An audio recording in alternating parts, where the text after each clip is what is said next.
Hi అందరికీ welcome back to our channel Munibharathi vlogs. Long video పెట్టి చాలా రోజులు అయింది కదా, అందుకని ఒక స్వీట్ రెసిపీ అయితే మేము ముందు వచ్చేసాము. అండ్ అయితే ఏం చేస్తున్నాం అంటే స్వీట్ అయితే అత్రాసలు అయితే చేస్తున్నాము. అత్రాసలు చేయడానికి అయితే ఫస్ట్ కావాల్సింది మనం 1 కేజీ బియ్యం తీసుకోవాలి. దాన్ని మనం నానపెట్టి ఆరేసిన తర్వాత మిక్సీ పట్టిన తర్వాత అయితే మనమైతే ఒక పిండికి 1 కేజీ బెల్లం అయితే తీసుకోవాలి.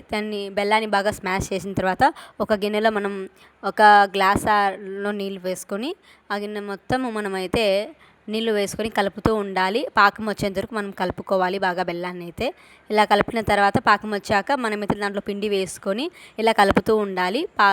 బాగా ఒక స్మూత్గా గట్టిగా అయినంత వరకు కలుపుతూనే ఉండాలి. ఒక పిండి వంటను తీసుకొని మనం చేత్తో ఒత్తుకున్న తర్వాత ఆయిల్లో ఇలా వేసుకోవాలి. బాగా ఉబ్బిన తర్వాత అటు ఇటు తిప్పి బ్రౌన్ కలర్లో వచ్చేంత వరకు దాంట్లో అయితే వేగనించాలి. బ్రౌన్ కలర్లో వచ్చాక మనమైతే ఇంకా అత్రాసలు అయితే తీసి మనం ప్లేట్లో సర్వ్ చేసుకోవడమే. ఇలా టేస్టీ అయిన స్వీట్ చేసుకోండి. దీన్ని అయితే మా తమ్ముడు టేస్ట్ చేసి చూస్తున్నాడు, ఎలా ఉందో చెప్తాడు. సూపర్ అంటున్నాడు, చాలా బాగుంది అత్రాసలు. మీకు కూడా కావాలంటే ఇలా మీ ఇంట్లో చేసుకొని ప్రిపరేషన్ చేసుకోండి. నచ్చితే లైక్ చేయండి, షేర్ చేయండి, సబ్స్క్రైబ్ చేసుకోండి.